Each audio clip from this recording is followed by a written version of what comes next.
افسر جب 8,000 مہینہ کمانے والے کسی مزدور سے رشوت مانگتا ہے نا، اس وقت انسانیت کا جنازہ نکل جاتا ہے، اور ظالم کچھ تو رحم کر لیتا اس غریب کی غربت پہ۔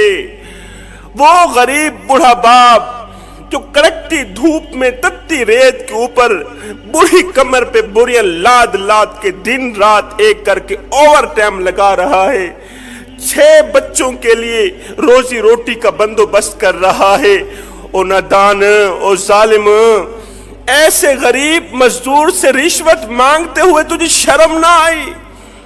تیرے پاؤں سے زمین نہ ہلی؟ اللہ کے قہر سے نہ ڈرا؟ اللہ کے عذاب سے نہ ڈرا؟ مرنے کے بعد اس رب کو کیا منہ دکھائے گا جس رب نے تجھے حضرت انسان بنا کر دنیا میں بھیجا تھا؟ مرنے کے بعد کالی شکل لے کے اس کے سامنے تجھے شرم نہیں آئے گی؟ جس رب نے تجھے خوبصورت شکل دے کر دنیا میں بھیجا، کالی شکل لے کے اس مالک کا سامنا کرتے ہوئے تجھے شرم نہیں آئے گی؟ صاحب، نماز کی بہت بڑی فضیلت ہے، نماز پڑھنے سے بہت زیادہ ثواب ملتا ہے، نمازی کو اللہ تعالیٰ بہت بڑا مقام دیتا ہے۔ روزہ رکھنے کی بہت بڑی فضیلت ہے، روزے دار کو اللہ تعالیٰ بہت بڑا مقام دیتا ہے۔ جتنی بھی عبادات ہیں، نماز، روزہ، حج، زکوٰۃ، تہجد، اللہ تعالیٰ بہت بڑا مقام دیتا ہے، بہت بڑا مرتبہ دیتا ہے، مگر سنو، عبادت اس مقام تک نہیں پہنچاتی، نماز اس مقام تک نہیں پہنچاتی، روزہ اس مقام تک نہیں پہنچاتی، حج، زکوٰۃ، تہجد اس مقام تک نہیں پہنچاتی جہاں غریب کی خدمت پہنچاتی۔ عبادت اس مقام تک نہیں پہنچاتی۔ حضرت سیدنا علی المرتضیٰ شیر خدا کرم اللہ وجہ الکریم نے فرمایا تھا، فرمایا اگر کوئی بھوکا روٹی چرائے، روٹی چوری کرے، بھوکا شخص جو 3 دن کا بھوکا تھا روٹی چوری کرنے پر مجبور ہو گیا، اگر وہ ایک روٹی چوری کرے تو چور کے ہاتھ کاٹ دینے سے کہیں زیادہ بہتر ہے وقت کے حکمران کے ہاتھ کاٹے جائے۔ ایسے چور کے ہاتھ کاٹنے سے کہیں زیادہ بہتر ہے وقت کے بادشاہ کے ہاتھ کاٹے جائے۔ یہاں پر جو میری مائیں بہنیں بیٹیاں میری آواز سن رہی ہیں، ان کے آگے میں چھوٹی سی گزارش کروں گا، اے اسلام کی مقدس شہزادی، جب تم کسی شادی کی تقریب سے ہو کر گھر آیا کرو تو اپنے بوڑھے باپ کو، مزدور باپ کو، غریب باپ کو یہ مت کہا کرو کہ فلاں شخص نے اپنی بیٹی کو 10 تولے زیور دیے، 10 تولے سونا دیا۔ جب تم کسی شادی کی تقریب سے گھر آیا کرو نا تو اپنے بوڑھے باپ کو یہ مت کہا کرو کہ فلاں شخص نے اپنی بیٹی کو جہیز کے لیے 10 تولے زیور دیے، 2 ٹرک جہیز کے دیے، سامان کے دیے۔ تمہارے منہ پر تو باپ کہہ دیتا ہے اس نے اچھا کیا، تمہارے سامنے تو بوڑھا باپ، مزدور باپ، غریب باپ کہہ دیتا ہے اس نے اچھا کیا، لیکن رات کو جب سوتا ہے نا، رات کا جب دوسرا پہر آتا ہے، جب گھر کے تمام لوگ سو جاتے ہیں، اس وقت اس غریب بوڑھے باپ کی آنکھیں رو رہی ہوتی ہیں۔ بیٹی کا جملہ باپ کو سونے نہیں دیتا، بیٹی کی یہ خواہش، کاش جس طرح اس مالدار باپ نے بیٹی کو 10 تولے زیور دیے، 2 ٹرک جہیز کے دیے، کاش کہ میرا باپ بھی مجھے 10 تولے زیور دیتا، 2 ٹرک جہیز کے دیتا۔ بیٹی کی وہ خواہش باپ کی نیند حرام کر دیتی ہے، بیٹی کا یہ جملہ باپ کی نیند حرام کر دیتا ہے۔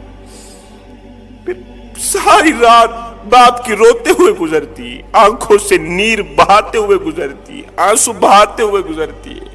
بیٹی کی یہ بات سن کر باپ رو کے اللہ کے سامنے شکوہ کرنے پر مجبور ہو جاتا ہے، رو کر کہتا ہے، شکوہ کرتا ہے، مالک، بیٹی کو جہیز کے طور پر 10 تولے زیور دینے والے شخص نے کون سا ایسا کمال دکھایا تھا؟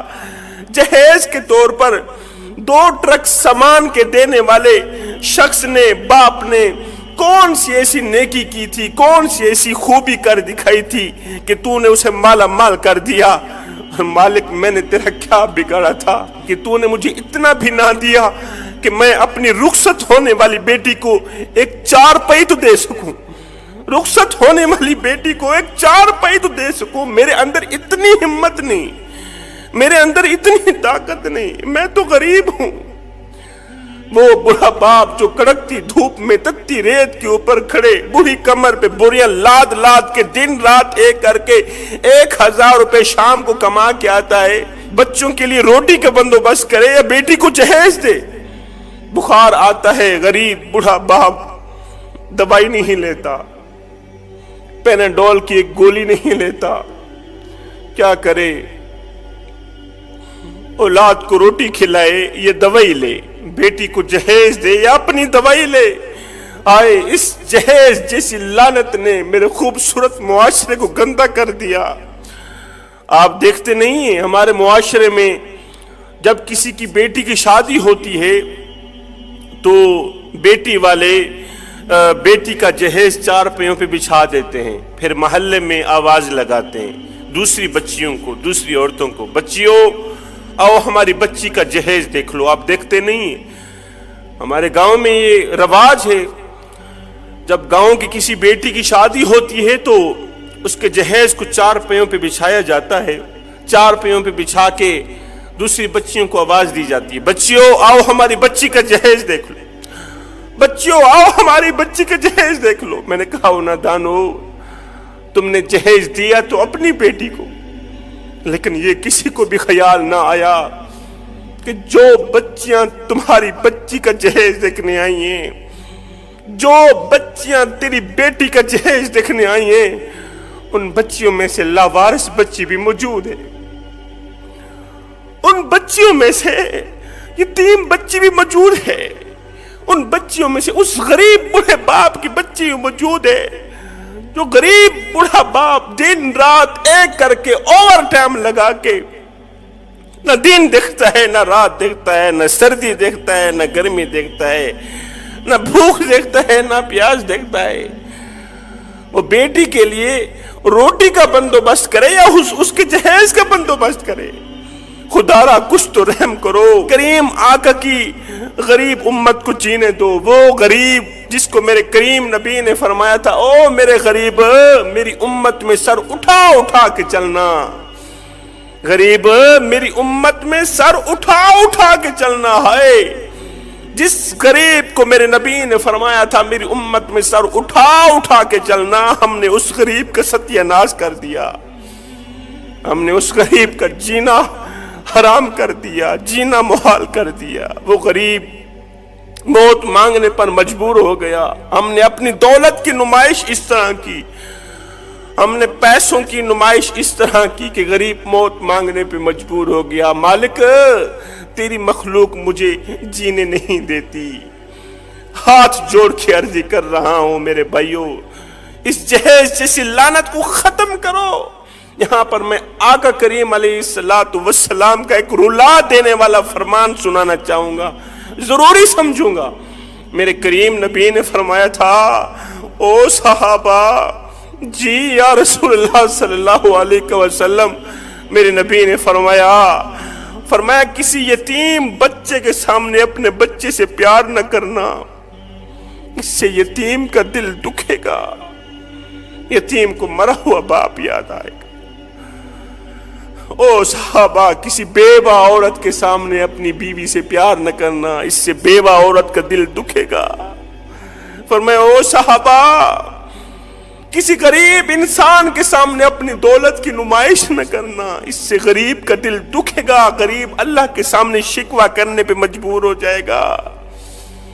ہے روٹی امیر شہر کے کتوں نے چھین لی, فاقہ غریب شہر کے بچوں میں بٹ گیا, چہرہ بتا رہا تھا کہ اسے مارا ہے بھوک نے, حاکم نے یہ لکھا کہ یہ کچھ کھا کے مر گیا. ہم غریبوں کی مدد کرتے ہیں, غریب ہمسائے کے گھر روٹی دیتے ہیں, لیکن تب جب وہ بیچارہ مر جاتا ہے.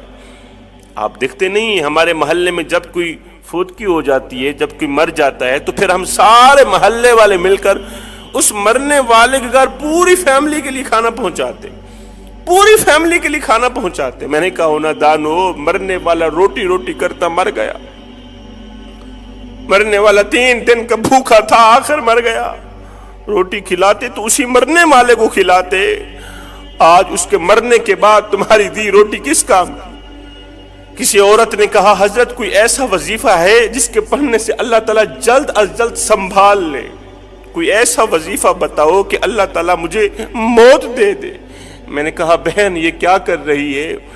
اس نے کہا آج سے 6 ماہ پہلے میرے شوہر کا انتقال ہوا، میرا شوہر فوت ہو گیا، عزیز و اقارب نے میری کوئی مدد نہ کی، عزیز و اقارب کی ہماری مدد نہ کرنے کی وجہ سے، غربت کی وجہ سے بالٹی دی، اس بالٹی کے اندر چنی اور چھولے بنا کر ڈال دی، بیٹا جاؤ فلاں سکول کے سامنے، شہر کے فلاں سکول کے گیٹ کے سامنے چھوٹی سی دکان لگا لو، شام کو